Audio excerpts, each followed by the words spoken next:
Magandang umaga! Kumusta po?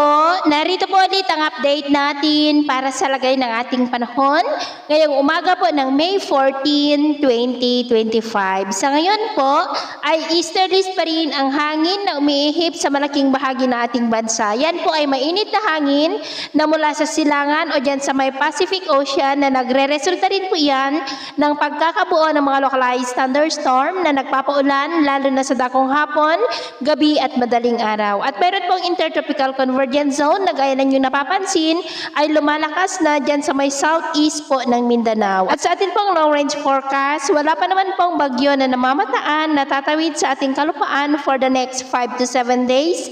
Pero hindi pa rin inaalis ang posibilidad na may sama ng panahon muli na maaari na mabuo sa silangan ng ating bansa within that ITZZ sa mga susunod na araw at ang development niya ng ating babantayan kung matutuloy o hindi. At sa lagay ng ating panahon, ngayong madaling araw ay maayos po ang panahon sa malaking bahagi ng bansa pero may tsansa pa rin ng mga isolated rain sa ilang bahagi ng Babuyan Island, Santa Ana, Cagayan, Masbate, Capiz, Dinagat Island, Siargao, Bislig, Surigao del Sur at ilang bahagi po ng Sarangani.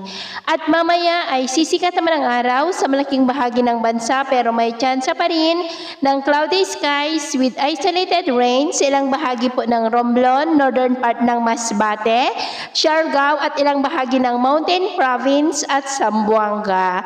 At mamayang hapon, mas maraming lugar ulit ang makakaranas ng cloudy skies with isolated rains sa ilang bahagi po ng ating bansa. Kaya kung lalabas tayo sa ating mga tahanan, ugaliin lamang po natin lagi ang magdala ng kahit anong panangganatin sa init ng araw at proteksyon na rin po sa mga biglaang buhos ng ulan.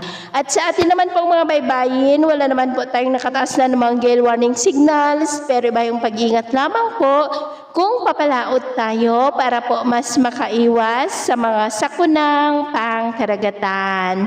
So, ito lang latest update natin sa araw na ito. At ang pumili si James na nagsasabing sa kahit na pagsubok po na darating sa ating buhay, huwag na huwag po tayong mawawalan ng pag-asa. Thank you and God bless!